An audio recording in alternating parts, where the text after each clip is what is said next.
¿Recuerdan cuando López Obrador le escribió una carta a la monarquía española, exigiéndoles pedir perdón por los actos cometidos en México durante el virreinato?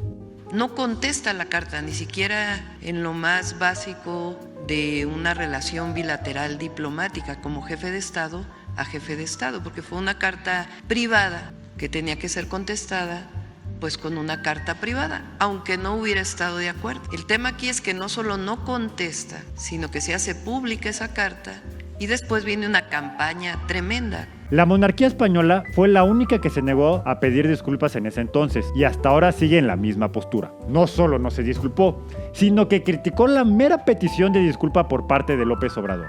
Ahora, independientemente del conflicto entre ambas naciones, este tema toca una de las fibras más sensibles de las sociedades mexicana y española. Los mexicanos, ¿debemos seguir resentidos con los españoles o debemos estar agradecidos? Los españoles, ¿deben sentir remordimiento por los actos de sus antepasados o sentirse orgullosos de ellos? Para poder llegar a un punto de acuerdo, dejemos los prejuicios y vayamos a hechos históricos para así llegar a un punto de encuentro.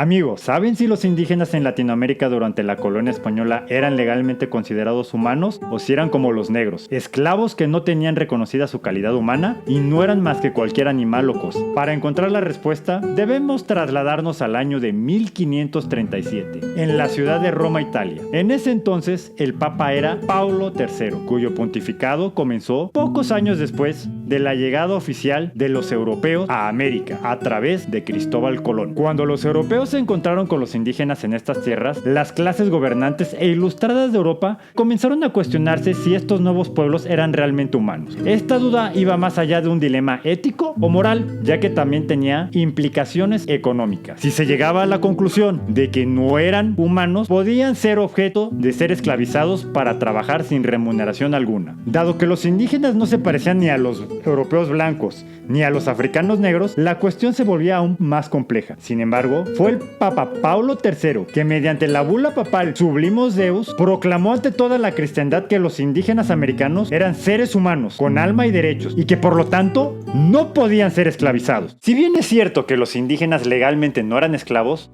los españoles sí instauraron una figura jurídica llamada la encomienda, en donde a cambio de trabajo que realizaran los indígenas, los españoles les enseñarían sobre Jesús y la religión católica. Vaya, los buenos tiempos donde trabajabas de sol a sol para poder pagar el catecismo, que por cierto, no sé qué versión del catecismo tenían los españoles de la época. Porque por más que busco, no encuentro dónde Jesús enseñaba a hinchar a indígenas a los perros hambrientos como método de diversión. ¡Quieto! ¿Cómo los extraña uno? Otro aspecto del que se habla poco, al menos en México, es el hecho de que los indígenas practicaban el canibalismo, consumiendo carne humana. Un ejemplo de ello es el pozole, un platillo tradicional azteca que ha perdurado hasta nuestros días y que hoy en día es uno de los favoritos para las celebraciones del Día de la Independencia mexicana. Asimismo, los españoles pusieron fin a la práctica de los sacrificios humanos, una tradición que en algunos casos incluía el asesinato de hasta niños y mujeres en rituales religiosos. Despojo de tierras y saqueo. Al llegar a colonizar, los españoles despojaron a los indígenas de sus tierras, relegándolos a otras tierras de mucho menor valor. Además, no solo los despojaron, sino que saquearon todos los recursos naturales de las tierras sin pagarles nada a cambio. Eso hoy en día está tipificado en cualquier país del mundo como robo. Tan solo de la extracción de la plata, se estima que España le robó a México la cantidad de 68 billones 339, perdón, este monto no lo sé leer, pero aquí está. Esto sin contar el oro, piedras preciosas y demás recursos que saquearon de México. Hablando de una serie del robo del siglo, o más bien del milenio. Sería un éxito en Netflix. Prohibir a México tener industria. Durante la colonia, México, por ley, no podía transformar ningún bien. Solo podía enviar materia prima a España para que ahí se transformara. Esto tenía el efecto de enriquecer a España mediante el empobrecimiento a México. Ahora, todos saben que comprar un chocolate es más caro que comprar granos de cacao. De esa manera, los países industrializados son siempre los más ricos, mientras los que venden la materia prima siempre son los más pobres. destruir a toda la civilización indígena. Los españoles destruyeron cualquier pirámide o edificio indígena. Bueno, ponían a los propios indígenas a destruirlos y con las piedras de las pirámides, las ruinas, los ponían ahora a construir las iglesias católicas. Las pirámides que actualmente se encuentran en México siguen de pie porque cuando los españoles llegaron, estas ya habían sido abandonadas años atrás por los indígenas y ahora se encontraban cubiertas de maleza, porque los españoles no las pudieron ver. De lo contrario, tengan por seguro que hubieran borrado todo rastro de esas civilizaciones. ¿O acaso ustedes ven mucho de la antigua Tenochtitlan en la Ciudad de México?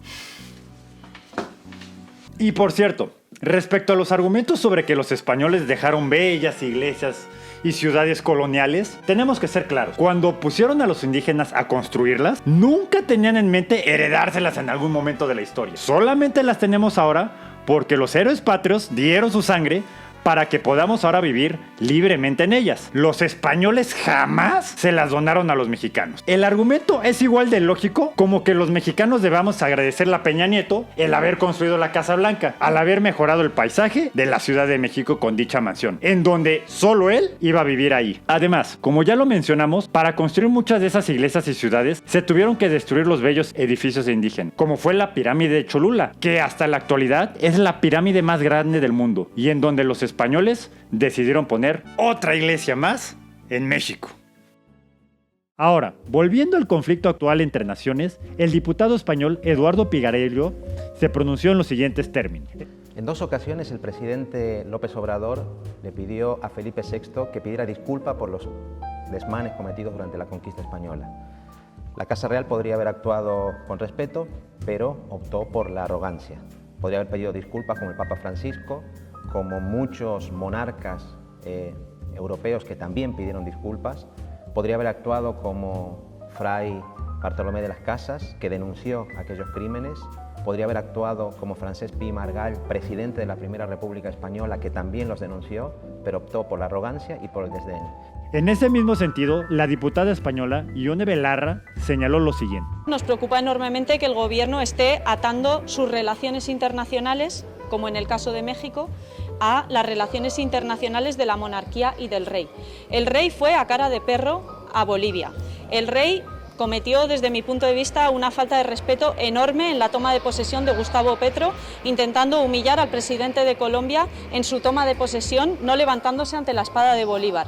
Y después de eso es evidente que México no invita al rey porque el rey es un problema para las relaciones internacionales basadas en el respeto mutuo y en los derechos humanos. En México no hubo falta de críticas, tanto al gobierno en turno como al entrante.